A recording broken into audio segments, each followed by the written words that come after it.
Bueno, muy buenas tardes tengan todos. Vamos a hablar acerca de lo que se refiere el manejo o el tratamiento preventivo de la migraña. Como ya se ha ahondado en conferencias previas, es importante la carga que tiene a nivel mundial la prevalencia de migraña. El grupo etario que se ve afectado con mayor frecuencia es el grupo etario de personas económicamente activas. El ausentismo laboral, las discapacidades funcionales en las actividades de vida diaria, pues están de la mano con un aumento en la frecuencia y en la transición de una migraña episódica a una migraña crónica, proceso que se denomina como cronificación. Entonces, el objetivo de abordar este tipo de pacientes es prevenir, uno, esa gran carga, tanto laboral como funcional en las actividades de vida diaria y en el día a día de las personas, como evitar que se cronifique. Y en torno de ello va a girar las estrategias tanto farmacológicas como no farmacológicas que se van a ir tocando a lo largo de la clase. Es importante mencionar que la frecuencia de los dolores de cabeza es uno de los factores más importantes en el desarrollo de una migraña crónica. Es decir, un paciente tiene una relación directamente proporcional con el número de dolores de cabeza con la probabilidad de que pase una migraña episódica a una migraña crónica. Y hay evidencia desde hace mucho tiempo que lo respalda. Entonces, por eso es importante lograr determinar eh, tanto la frecuencia como la severidad con el objetivo de determinar qué pacientes son elegibles para el tratamiento preventivo. La adherencia a los medicamentos preventivos también es un problema muy importante que tiene que tomarse en consideración. De por sí, el prescribir un medicamento preventivo implica tomarlo a largo plazo. Hay estudios de seguimiento que nos indican que únicamente el 25% dentro de las estimaciones más pesimistas de los seguimientos que se han dado, únicamente el 25%, un cuarto de los pacientes a los cuales se les prescribe porque tienen una indicación clara de prevención de migraña, pues van a tener al año del inicio de la prescripción la continuación de la toma del medicamento que se le prescribió. Esto tiene muchos matices que a lo largo de la plática vamos a ir abordando porque son algunos que tenemos que tomar en consideración al momento de elegir el tratamiento. Algo también importante es qué tan eficaces son. Lo que el paciente y el médico quisiera al momento de abordar este tipo de contextos es de que el medicamento que se prescribe sea 100% eficaz y que ello traiga un mayor incentivo por parte del paciente para tomarlo, pero realmente no es eficaz o no es tan eficaz como nosotros quisiéramos. A grandes rasgos vamos a ir viendo de que un 50 a un 60% de la frecuencia de los dolores de cabeza basales con el cual empieza el paciente van a ser como que el objetivo más real. E incluso vamos a ir viendo que se va a considerar eficaz un tratamiento preventivo de la migraña cuando hay una reducción de al menos el 50%. Sería utópico pensar que se van a reducir o se van a erradicar completamente los dolores de cabeza en este contexto. Entonces, eso es algo que se tiene que dejar muy claro al paciente porque falsas expectativas tanto el médico como el paciente pueden frustrar el tratamiento a largo plazo y por consiguiente interferir en la adherencia al mismo.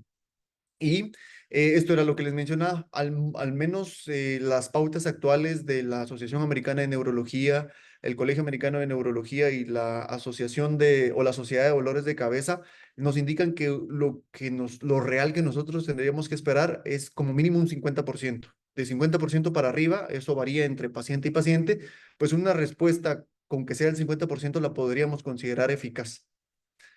Ahora bien, el objetivo, esencialmente, como ya lo había planteado, es disminuir la carga general y la discapacidad, que como ya habíamos mencionado en clases previas, en conferencias previas, pues es bastante alta por todo el contexto que ya se había mencionado. Y para eso nosotros vamos a tener a grandes rasgos estrategias farmacológicas y estrategias no farmacológicas.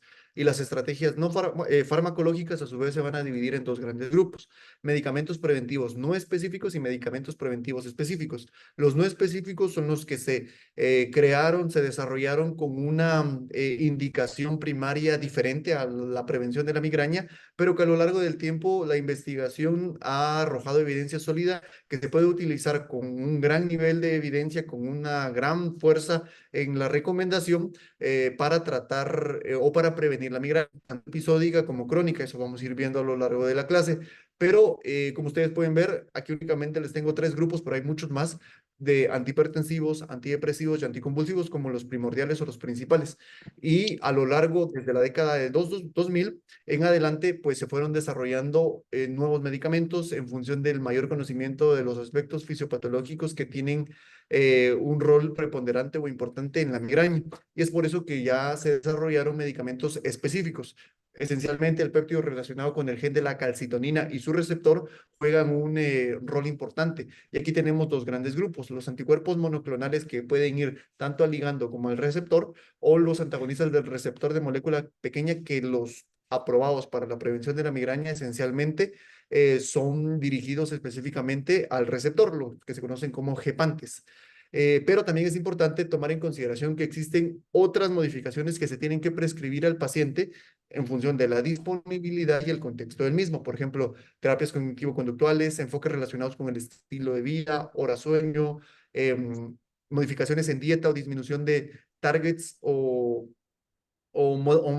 modificaciones en el estilo de vida que el paciente ha asociado al desarrollo de los ataques de migraña, así como los dispositivos de neuromodulación. Y esto es algo a tomar en consideración porque en el manejo integral de la migraña se tienen que abordar en la prevención todos este tipo de factores para tener un mejor resultado a largo plazo. Entonces, la pregunta obligada a responder y la básica es: ¿a quién debo iniciarle tratamiento preventivo? La respuesta es no a todos los pacientes que tienen migraña. Entonces ahí vamos a tener dos aspectos fundamentales que tenemos que tomar en consideración como primordiales, pero no los únicos. Número uno es la frecuencia de ataques y número dos, la severidad de la discapacidad. El Continuum en el año 2021 y en el 2024 ha tenido ciertas modificaciones. Tomando en consideración ambos y las pautas expresadas en el año 2021 para el tratamiento de prevención de la migraña de la Sociedad de Dolor de Cabeza de Estados Unidos, pues tenemos este cuadro, que esencialmente nos dicen que vamos a estar ante dos contextos en el cual nosotros vamos a abordar a un paciente con migraña. Uno en el cual nosotros estamos obligados a ofrecer la prevención y otro donde la podríamos considerar. Nos vamos a centrar esencialmente para efectos de que dejemos claro eso en la prevención ofrecida. Es decir, cuando llega el paciente, nosotros lo evaluamos, vemos que el dolor de cabeza es una migraña y tiene 6, 4 o 3 en frecuencias de dolor de cabeza al mes. Si el paciente tiene 6 días como mínimo de dolor de cabeza, o más obviamente, de migraña, no importa el grado de discapacidad, se le tiene que ofrecer al paciente un tratamiento preventivo. Si tiene 4, entonces ahí estamos obligados a ver mediante dos escalas que están validadas y recomendadas, como son el y el HIT 6 y el MIDAS, si tiene o no algún grado de severidad. Si tiene algún grado de severidad, sin importar cuál sea, entonces ya se le tiene que ofrecer esa prevención. Y si el paciente tiene 3 días de cefalea como mínimo, entonces, y tiene un grado severo de discapacidad, entonces ahí también se le tiene que ofrecer. Entonces, aquí lo importante es saber que la frecuencia de los ataques de migraña nos van a guiar junto con la discapacidad o el grado de discapacidad o severidad que pueda llegar a tener. Entonces, sabemos 6, no necesitamos ningún grado de discapacidad; 4, necesitamos algún grado de discapacidad; y 3, los ataques tienen que ser severos. Y entonces, aquí el objetivo es cómo determinar la discapacidad o la severidad. Y aquí hay dos escalas que se nos mencionan en todas las guías que ustedes pueden revisar. La primera es el HIT 6, que es el test de impacto de dolor de cabeza, que 6 es porque tiene 6 preguntas. Y entonces estas van a ir enfocados en aspectos que el paciente nos va a ir respondiendo. Por ejemplo, cuando usted tiene dolor de cabeza, ¿con qué frecuencia el dolor es intenso? Son preguntas bastante subjetivas que el paciente nos tiene que ir dando, y después con qué frecuencia de dolor de cabeza se limita la capacidad para realizar las actividades de vida diaria, habituales como las tareas domésticas, el trabajo y los estudios. Y aquí ustedes pueden ver el resto de preguntas que se le hace. De ahí nosotros vamos viendo cuántas veces el paciente dijo nunca, cuántas veces dijo pocas veces, cuántas veces dijo a veces, cuántas veces dijo muy a menudo y cuántas veces dijo siempre. Y entonces, en función de cada una de ellas, pues se pondera. Por ejemplo, si tiene 4 eh, respuestas que dice pocas veces, esas 4 las vamos a multiplicar por 8, que serían los puntos, y entonces después vamos a hacer lo mismo con todas las preguntas, y eso nos va a dar una sumatoria. En función de esa sumatoria, nosotros vemos qué grado de severidad tiene el paciente. Si puede tener de 40 o menos, de 50 a 55 con un cierto grado de impacto, de 56 a 59 un impacto importante y de 60 o más un impacto muy severo. Y entonces esto concatenado al número de dolores de cabeza que ha tenido el paciente durante el último mes, pues ya nos hace a nosotros tomar una decisión de si el paciente es candidato o no a realizar el abordaje de una prevención de la migraña, tanto con medidas farmacológicas como con medidas no farmacológicas. El otro cuestionario que se le tiene que pasar al paciente es el MIDAS, que es un acrónimo de la herramienta de discapacidad de la migraña, por sus siglas en inglés. Y entonces nosotros aquí vamos a encontrarnos con 5 preguntas. Estas 5 preguntas van a estar enfocadas para los últimos 3 meses. Y entonces vamos viendo desde cuántos días de los últimos 3 meses el paciente no ha podido ir a trabajar o ha reducido su productividad por el dolor de cabeza o ha alterado las actividades de vida diaria o ha reducido su productividad en las actividades de vida diaria o se ha perdido actividades familiares o sociales o lúdicas. Y entonces eso nosotros nos da una puntuación en función del número de días. Por ejemplo, puede decir 5 días, 3 días, 2 días, y entonces todo eso nosotros lo sumamos y ya nos da una discapacidad que puede ser de 0 a 5 puntos una nula o mínima, de 6 a 10 puntos leve, de 11 a 20 puntos moderada y arriba de 21 puntos discapacidad grave. El punto de corte que tenemos que tomar nosotros en consideración es 11, de 11 para arriba, es decir, desde una discapacidad moderada a una discapacidad grave, obviamente, pues ya vemos que la migraña está haciendo o está teniendo un gran impacto en el paciente. Ahora, las preguntas que ustedes ven hasta abajo, que son el ítem A y el ítem B, nos sirven para dar un contexto. Por ejemplo, cuántas veces o en los últimos 3 meses, cuántos días ha tenido dolor de cabeza. Eso es con el objetivo de que nosotros tomemos un basal de a qué es a lo que aspiramos, como ya habíamos mencionado. Como mínimo, nosotros esperamos de que el paciente, si nos dice 14 días he tenido o al mes, entonces nosotros le vamos a decir que aspiramos a reducir a la mitad, como una aspiración realista. Y después pues también la escala de 0 a 10 nos indica qué tan intenso es el dolor que puede llegar a tener el paciente en cada ataque, como para darnos un contexto de en dónde nos encontramos. Esas son las dos escalas que se nos sugieren que podemos utilizar para determinar la severidad y con base en la frecuencia, pues ya ofrecerle al paciente lo que es la prevención o estrategias de prevención de migraña.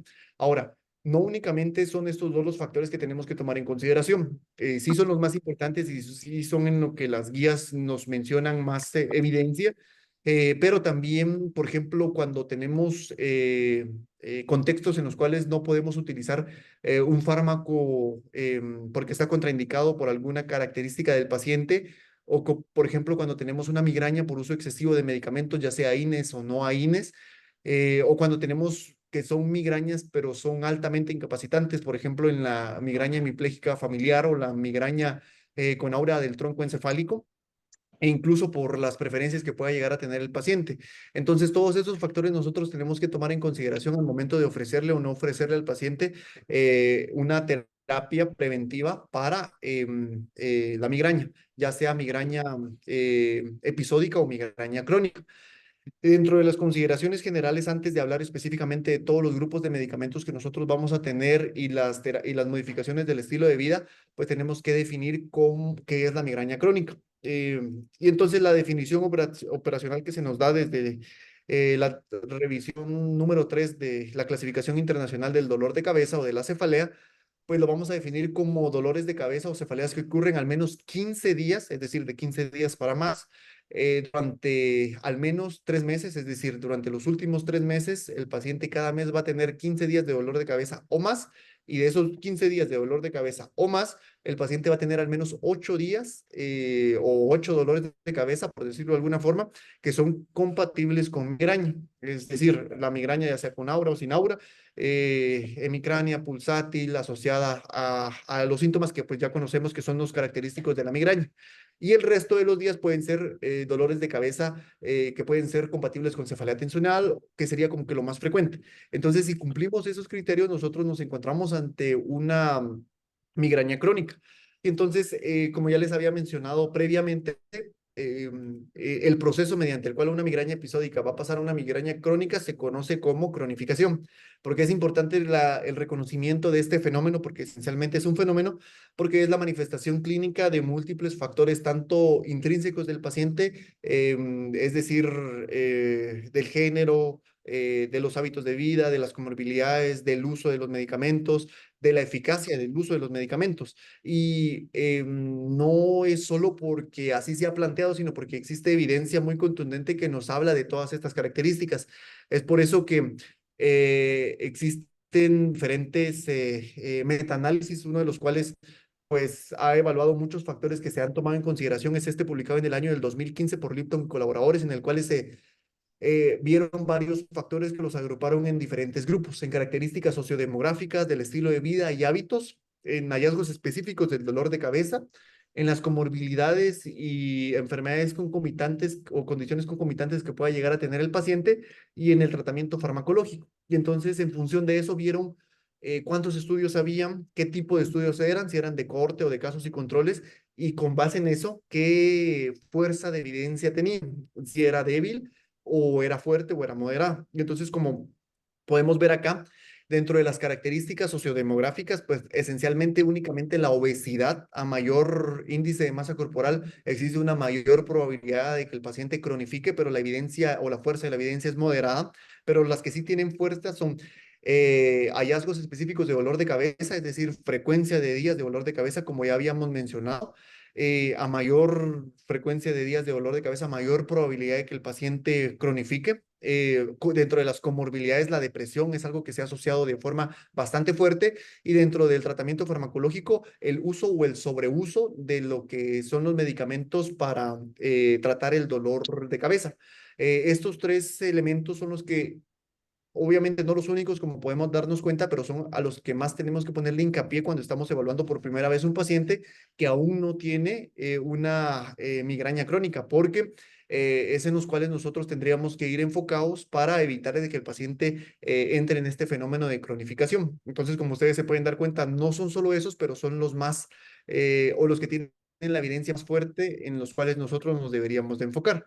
Ahora bien, ya hablando específicamente del tratamiento preventivo farmacológico, vamos a tener una prevención farmacológica oral con medicamentos no específicos, es decir, los medicamentos que tienen una indicación para otra patología, pero que a lo largo del tiempo se dieron los estudios y la evidencia de que podrían utilizarse para prevenir la migraña, tanto episódica como crónica. Y esto es con base de la Sociedad de Dolor de Cabeza Americana y la Asociación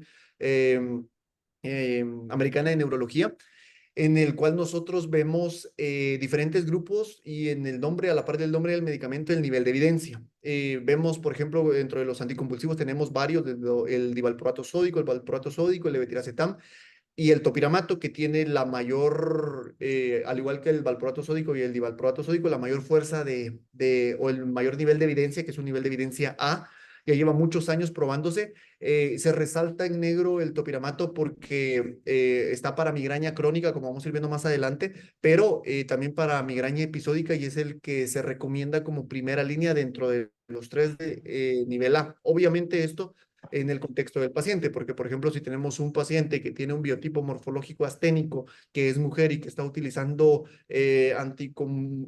anticoncepción oral a base de estrógenos y su deseo no es quedar embarazada, prescribirle el topiramato sería algo deleterio para ese contexto específico, ¿verdad? Pero si tenemos un paciente varón que tiene un índice de masa corporal elevado y que no tiene mayor interacción hormonal, entonces el topiramato sería una opción relativamente accesible para este paciente y acorde a ese paciente. Lo mismo podemos hablar con los antihipertensivos, en donde el metoprolol y el propranolol es los que tienen el mayor nivel de evidencia, pero dentro de este grupo específico, el propranolol es el que se sugiere a las dosis de 60 miligramos al día, como podemos ver.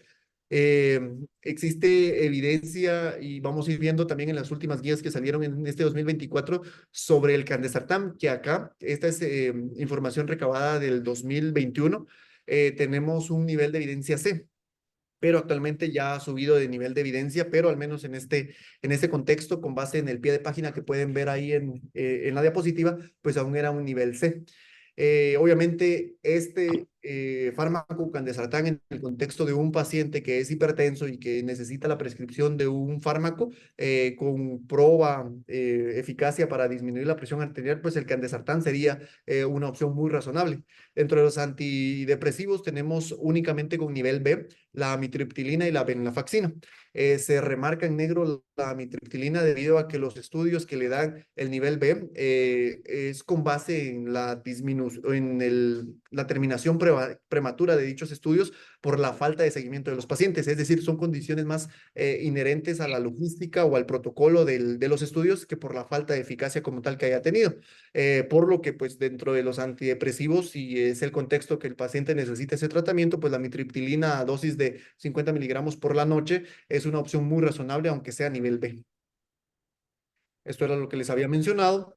Ahora, existen otro tipo o otro grupo de medicamentos que se engloban dentro de, por ejemplo, los gabapentinoides, tanto la pregabalina como la gabapentina.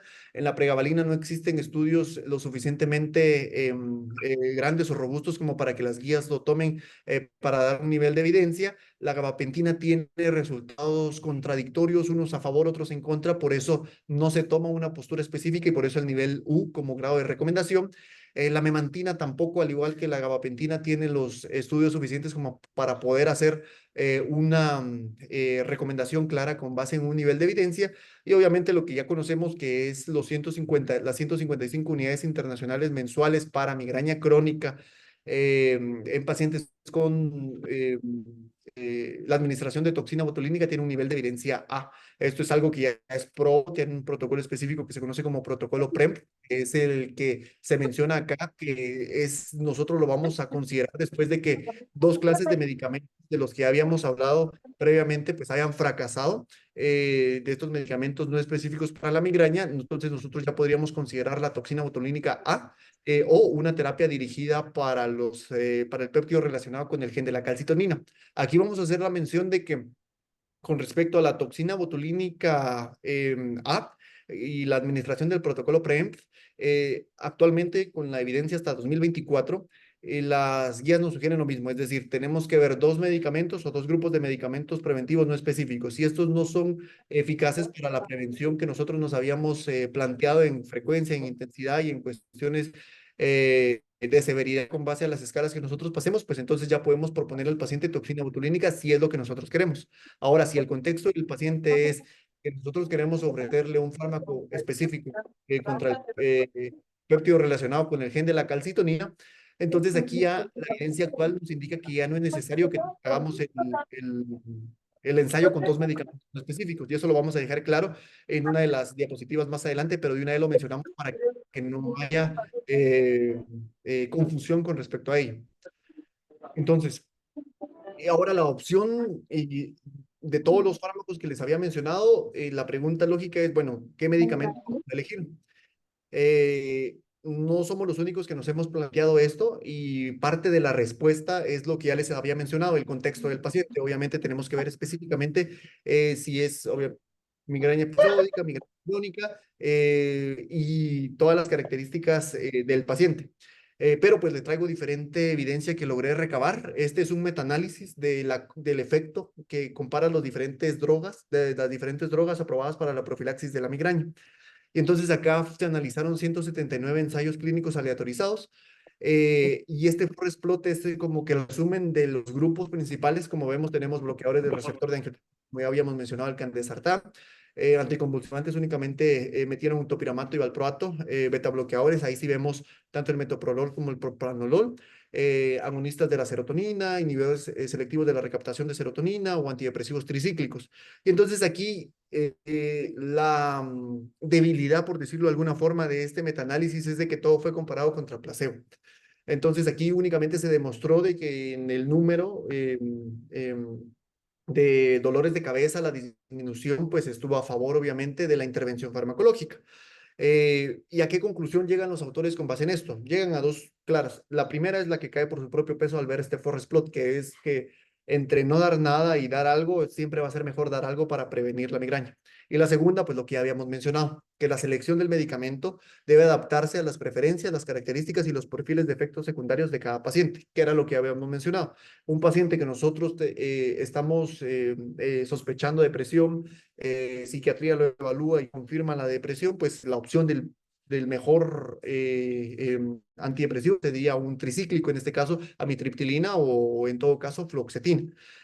O por ejemplo, un paciente que es hipertenso y que necesita la prescripción de un antihipertensivo, en vez de darle dos medicamentos de grupos diferentes, podemos abordarlo con dosis de candesartán, tanto para la hipertensión como la prevención de la migraña. Entonces, todo eso es lo que nosotros tendríamos que tomar en consideración. Como les digo, esto fue para medicamentos no específicos, es decir, aquí el péptido relacionado con el gen de la calcitonina no se tomó en consideración. Y esto también fue versus placebo. Entonces, con base en esto no podemos decir, bueno, existe un medicamento que es mejor del otro. Eso es únicamente en función del contexto del paciente. Ahora bien, en migraña crónica específicamente, pues dentro de los anticonvulsivantes que tienen mayor eh, evidencia, el topiramato es el primero que sale a colación, pero con las consideraciones que les había mencionado previamente. Este tiene varios estudios que evalúan específicamente topiramato con migraña crónica o prevención de migraña crónica, mientras que otros medicamentos como amitriptilina, gabapentina, valproato de sodio e incluso tizanidina tienen muy pocos ensayos, incluso se menciona que ensayos clínicos aleatorizados únicamente tienen unos específicamente para migraña crónica. Entonces, en el contexto de migraña crónica, se tendrían que estar traspolando al menos a la fecha los datos de migraña episódica y el contexto del paciente para poder elegir el mejor medicamento para el paciente específicamente con migraña crónica. Pero sí se menciona, y haciendo el especial paréntesis, énfasis, de seleccionar adecuadamente los pacientes que son adecuados para topiramato. Y obviamente lo que sí tienen evidencia a nivel A, como ya lo habíamos mencionado, es el protocolo PREMT de toxina botulínica. Y para migraña crónica es como lo que nosotros tendríamos que ofrecer específicamente. Siempre haciendo la salvedad de del ensayo de dos fármacos no específicos para prevención de migraña antes de utilizar la toxina botulínica. Ahora, desde el año 2000 se fueron descubriendo lo que es el péptido relacionado con el gen de la calcitonina. El año 2018 fue como un parteaguas en el cual un anticuerpo monoclonal que es Erenumab fue aprobado para el tratamiento de migraña. Y entonces, en función de eso, el número de estudios, la investigación fue enfocado en eso, con el péptido relacionado con el gen de la calcitonina. Y entonces ya se desarrollaron medicamentos que van al ligando, es decir, al péptido per se, o al receptor y empezaron a haber estudios donde existía una mucho mayor evidencia a favor de este tipo de medicamentos. Obviamente, y aquí sale a colación el coste como la principal limitante para decirle, bueno, a todos los pacientes que tomen este tipo de medicamentos.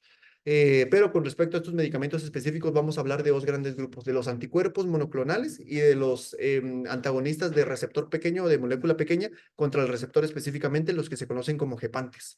Entonces, aquí vamos a tener los medicamentos específicos que son los anticuerpos monoclonales. Tenemos cuatro aprobados: el eptinezumab, el erenumab, el fremenezumab y el galcanezumab. Todos estos, como ustedes pueden darse cuenta, el primero fue el erenumab para el año 2018. A lo largo del tiempo, pues fueron saliendo los otros que vemos acá en este cuadro. Este cuadro únicamente trata de ejemplificar cuál es el objetivo. Todos son a ligando excepto el erenumab, que es a receptor. Quizá por ello, en las notas, que es en la última fila que nosotros vemos, de todos, Erenumab es el que produce mayor riesgo de estreñimiento. Entonces, eso es algo a tomar en consideración específicamente en pacientes que tienen estreñimiento de base. Y vemos que Erenumab es humano y el resto son humanizados. Las dosis, pues la única diferencia es de que Eptinezumab es infusión intravenosa de 100 a 300 miligramos trimestral y el resto son subcutáneos, ya sea mensual, trimestral en el caso de Fremenezumab, y la dosis de carga que necesita Galcanezumab del doble de lo que viene, porque la presentación viene de 120 miligramos y la primera administración es subcutáneo con 240 miligramos. El tiempo máximo para que alcancen una concentración en sangre pues va a variar. Eptinezumab, por ser una infusión IV, es el que tiene el tiempo más corto en alcanzar la concentración, que es de 2 a 5 horas, y pues el resto van a ir enfocándose en periodos que van desde 5,5 hasta 7, 13 días. Y la vida media, pues es mucho más larga, desde 27 días, 21, 23 días, 31 días, 28 días, como ustedes pueden ver. Y es por eso, pues, la administración tanto trimestral como mensual que puede ser de este tipo de pacientes. Es importante tomar en consideración, pues, el contexto del paciente, porque, por ejemplo, en el pacientes que habíamos mencionado con mayor riesgo de estreñimiento, en caso de Erenumab, pues es en donde tendríamos que tener una mayor precaución. De ahí, las reacciones sistémicas que pueden llegar a tener son pocas, específicamente por el hecho de la administración subcutánea o por el hecho de que ya están humanizados, como por ejemplo el Eptinezumab. Entonces, específicamente las reacciones que se mencionan son en el sitio de punción y obviamente lo del estreñimiento, que los cuatro fármacos aquí mencionados pueden provocarlo, pero el que más provoca es Erenumab. Esta es un cuadro en donde nosotros recabamos o se recabó lo que es el nivel de evidencia. Como ustedes pueden ver, todos son altos o altos y moderados. En la parte superior vemos para migraña episódica y en la parte inferior vemos para migraña crónica. Entonces, el nivel de evidencia que tenemos para el año de 2024 para estos anticuerpos monoclonales es alto, ya sea en dosis de mensual o trimestral en el caso del fremanezumab para migraña episódica y únicamente mencionamos Erenumab y Fremanezumab en dosis mensuales como una evidencia moderada, pero pues comparado con los medicamentos no específicos, el nivel de evidencia de estos medicamentos es completamente alto, tanto para migraña crónica como para migraña episódica. Otro de los grupos que les había mencionado es los gepantes. En este caso tenemos dos aprobados, que es el Rimegepan y el Atogepan. Básicamente estos van a bloquear el receptor del péptido relacionado con el gen de la calcitonina. Al bloquear el receptor impiden la unión del péptido con su receptor y por consiguiente toda la cascada ulterior que ya se ha mencionado en conferencias previas. Entonces aquí las dosis pues van a variar. Por ejemplo, del Atogepam podemos para migraña episódica dar 10, 30 o 60 miligramos, pero con la consideración de la función renal, porque si el paciente tiene falla renal únicamente puede tener la dosis de 10 miligramos. Ahora, con respecto a migraña crónica, pues ahí sí la dosis es mucho mayor, que es de 60 miligramos una vez al día. El tiempo máximo para las concentraciones en sangre va de 1 a 2 horas, la vida media más o menos de 11 horas. Y con el caso del Rimegepam, pues esencialmente son 75 miligramos la dosis cada 2 días, con el objetivo de no superar los 18 comprimidos por mes, debido a que pues no existe evidencia de seguridad con respecto a una dosis mayor de 18 días por mes. Vemos que el tiempo para la concentración máxima esencialmente es el mismo, con una vida media esencialmente igual, y el Rimegepam está aprobado tanto para el tratamiento agudo como para el tratamiento preventivo de migraña episódica. En este caso, Rimegepam no se puede utilizar para migraña crónica, a diferencia del Atogepam, que sí se puede utilizar para migraña crónica si el paciente no tiene falla renal, como vimos en las notas de consideración de este cuadro que les traje a colación. Ahora, eh, ya vimos que la evidencia actual es alta, entonces, pues este grupo de investigadores para el año 2023 publicó este metaanálisis y revisión sistemática en el cual compararon el efecto de los diferentes, aquí sí, las diferentes drogas, siempre viendo diferentes estudios que al final fueron 73 los estudios que se incluyeron y el objetivo fue siempre versus placebo, pero aquí se hicieron un análisis o un subanálisis en el cual, pues, la primera conclusión que traemos de este forest plot es de que versus placebo siempre va a ser mejor dar algo. Eso ya lo teníamos claro desde la evidencia de años previos. Pero tenemos en consideración esto, que la eficacia de los medicamentos específicos es mayor que la eficacia de los no específicos, cosa que pues se esperaba debido a que fueron ideados específicamente para tratar mecanismos fisiopatológicos probados ya que tienen que ver con la migraña. Vemos Eptinezumab, Erenumab, Framanesumab, Galcanezumab y los gepantes y todos estos tienen una evidencia que va más a favor que los medicamentos no específicos. Entonces, obviamente sí, así como este metaanálisis, hay otros metaanálisis más recientes o más estudios de casos y controles o ensayos clínicos aleatorizados más recientes en los cuales traen a colación esto de que versus otros medicamentos, si el paciente es apto para tener estos medicamentos y no hay una limitación per se, pues tendría que utilizar los mismos, este tipo de medicamentos específicos. Hay ciertos puntos importantes que van a ir a favor. El primero es de que algo que no se había mencionado con respecto a los medicamentos no específicos es de que los medicamentos no específicos generalmente se inician con una dosis baja y después se va titulando.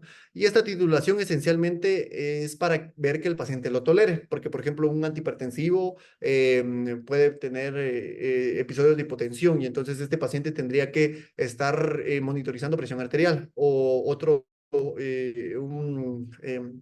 beta bloqueador no cardioselectivo, pues puede disminuir frecuencia cardíaca, como en el caso del propranolol, y entonces esto producir bradicardia que puede llegar a ser sintomática en este tipo de pacientes. Entonces siempre se empieza con una dosis baja y después se va subiendo. Esto en el caso de los medicamentos específicos no se da. En el caso de los medicamentos específicos, las dosis pueden ser plenas desde el inicio y entonces se supone que el inicio de acción va a ser mayor. Incluso la administración IV, como ya habíamos visto, tiene una concentración de vida media mucho antes que los medicamentos tomados o administrados por vía subcutánea. Sin embargo, un grupo de personas que tenemos que tomar muy en consideración son las mujeres embarazadas o que están en periodo de lactar. Hasta el momento no existe evidencia que enrole este grupo de pacientes en los estudios y entonces no se ha demostrado la seguridad, por lo que sí el deseo de la paciente que está tomando el medicamento preventivo para migraña es quedar embarazada, entonces se tiene que omitir el mismo y dar un tiempo prudencial. Este tiempo prudencial es un área gris hasta el momento. Hay unos que mencionan 5 meses, hay otros que mencionan 6 meses. Lo prudente es 6 meses con base en el pie de página que ustedes pueden ver. Este grupo de autores pues nos indican eso, dar al menos 6 meses desde la omisión de los gepantes o de los anticuerpos monoclonales dirigidos al péptido relacionado con el gen de la calcitonina para que la paciente ya intente quedar embarazada. Dentro de los medicamentos específicos, pues una de las preguntas que puede traernos a colación es, bueno, el paciente estaba tomando un medicamento en específico, le funcionó parcialmente y entonces le vamos a iniciar un medicamento específico. ¿Le omito el medicamento no específico?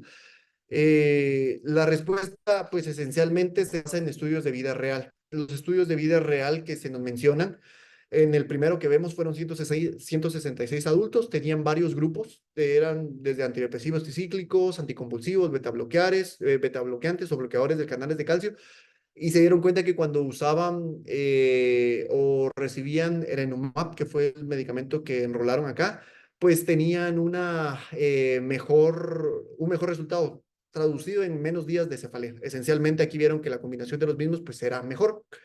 Y en el de abajo pues vemos que igual Erenumab a una la adición de Erenumab a una terapia preventiva que ya tenía el paciente pues era mejor versus solamente Erenumab. Entonces, con base en esto y pues con base en lo que se logró recuperar para la clase, la sugerencia es mantener los dos, disminuir la dosis mínima que puede tolerar el paciente del medicamento no específico y darle la dosis plenas del medicamento específico. Y con esto, pues al paciente esencialmente le tendría que ir mejor. Existen casos especiales, 3 casos específicos que se nos mencionan en la literatura que tenemos que tomar en consideración para la elección del medicamento. Y es algo que se conoce como prevención situacional. Específicamente la migraña menstrual, que en alguna literatura ustedes la podrían encontrar como migraña catamenial, pero vamos a hablar aquí que son 3 días previos o 2 días después, en ese inter de 5 días del ciclo menstrual, obviamente. eh, entonces, la paciente va a presentar dolor de cabeza. Esta es una entidad reconocida desde hace mucho tiempo que tiene ciertas características fenotípicas muy importantes. La primera es poca respuesta a los medicamentos abortivos o agudos, y la segunda es una mayor severidad de los ataques. Entonces, en este contexto de pacientes han habido diferentes estudios.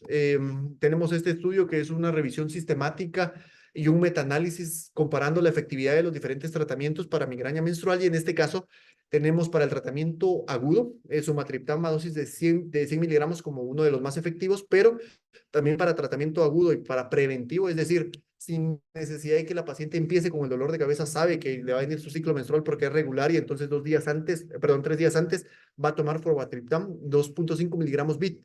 Y entonces, estos son los medicamentos que con base en este metaanálisis que les traigo tuvieron mejores resultados para migraña menstrual.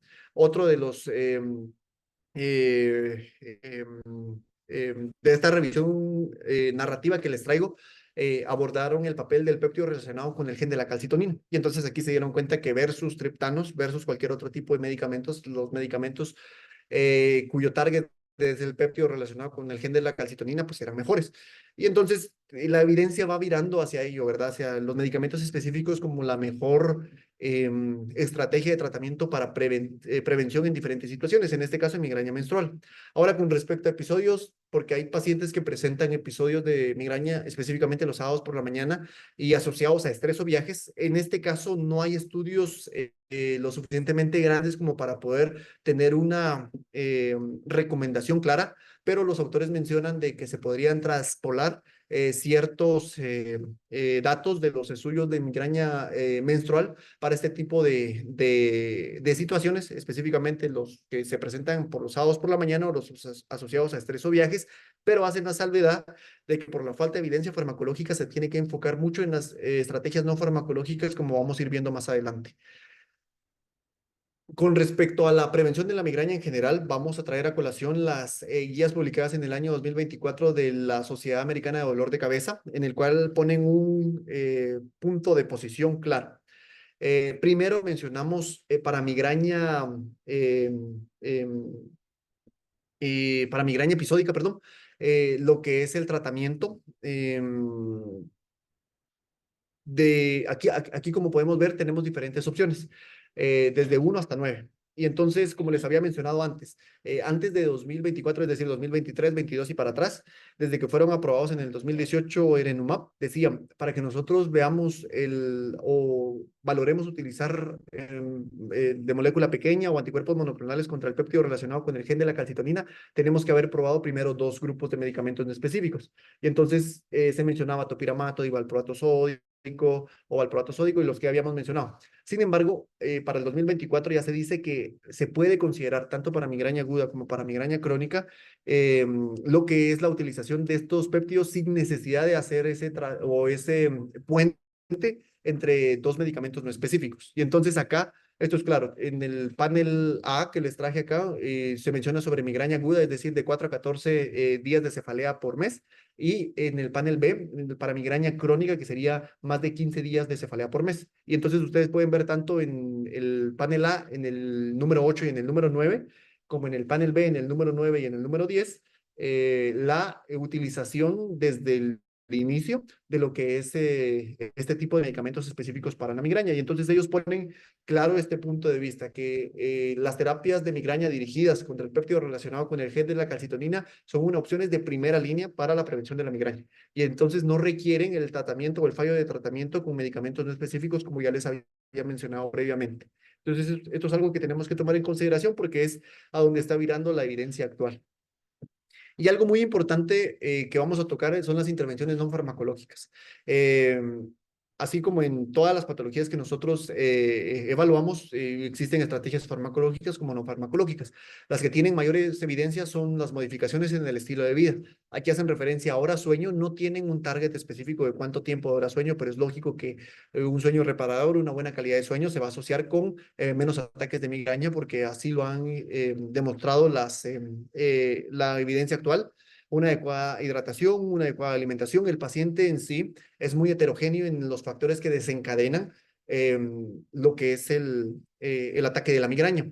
Y aquí entra o puede entrar cierto debate, porque hay quienes actualmente dicen que, por ejemplo, el deseo por querer comer chocolate está más relacionado ya con el inicio del proceso fisiopatológico que hace que el paciente tenga ese deseo que como un desencadenante. Pero esencialmente el paciente sabe qué medicamento, perdón, qué alimentos pueden desencadenar la migraña como tal.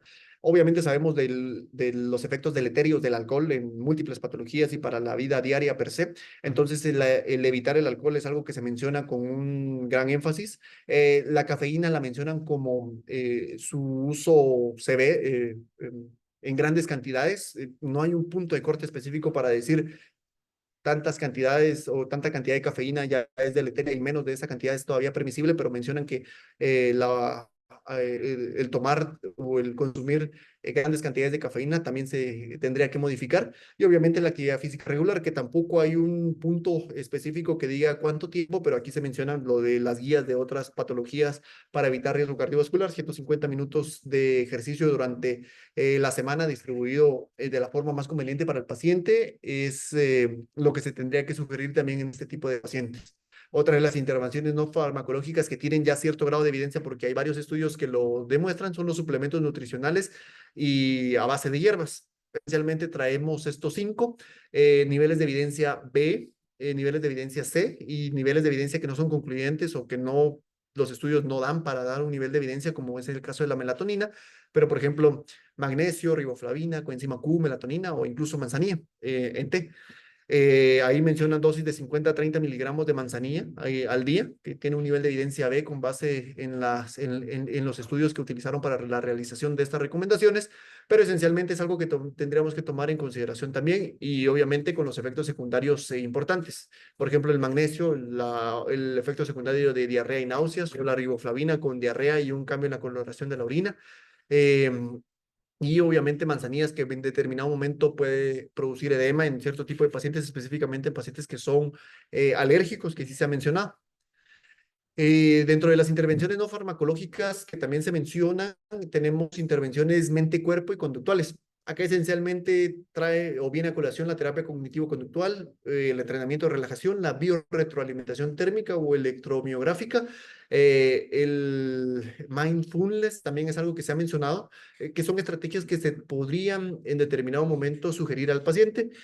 Tratamientos físicos, pues mucha de la evidencia menciona la acupuntura. Incluso existe una revisión de Cochrane del año 2016 donde el 41% de los participantes que recibieron acupuntura tuvieron una reducción de al menos el 50%, que si se recuerdan es el objetivo que nosotros tenemos que tener como eficaz eh, para la intervención que nosotros estamos realizando en prevención, para la reducción obviamente de dolores de cabeza en comparación con el 17% del tratamiento simulado con acupuntura. Entonces esto es algo bastante importante que tendríamos que tomar en consideración si el paciente está abierto a este tipo de terapias. Otro importante que se menciona es la neuromodulación. Tres intervenciones se han desarrollado: la estimulación externa del nervio trigémino, la estimulación magnética transcranial de pulso único y la estimulación o el estimulador no invasivo del nervio vago. Dentro de todas estas, la que se encuentra ya con una aprobación de la FDA es la estimulación externa del nervio trigémino. Esencialmente es lo que nosotros vemos en este esquema. Un estimulador externo se pone o se coloca sobre la rama supraorbitaria y supratroclear de la rama B1 del nervio trigémino y da ciertos impulsos con una frecuencia en ciclos por segundo específica que se va titulando y una amplitud igual que se va titulando en función de la respuesta del paciente. Esas son sesiones de 20 minutos más o menos que se dan de forma diaria, y este sí ya tiene una aprobación por la FDA para la administración como intervención no farmacológica en el tratamiento preventivo de la migraña. Como ustedes se pudieron dar cuenta a lo largo de la exposición, pues vemos múltiples herramientas que nosotros podemos utilizar si el contexto específico del paciente lo permite, para evitar que el paciente tenga una alta carga de discapacidad, una disminución de sus actividades de vida diaria, ausentismo laboral, y evitar el fenómeno de cronificación y por consiguiente un mayor riesgo de otros dolores de cabeza como la asociación entre migraña crónica y cefalea por abuso o uso excesivo de medicamentos. Entonces, esencialmente esta era la clase o la revisión que les tenía programada para el día de hoy. Quedo atento a cualquier duda o comentario. Gracias.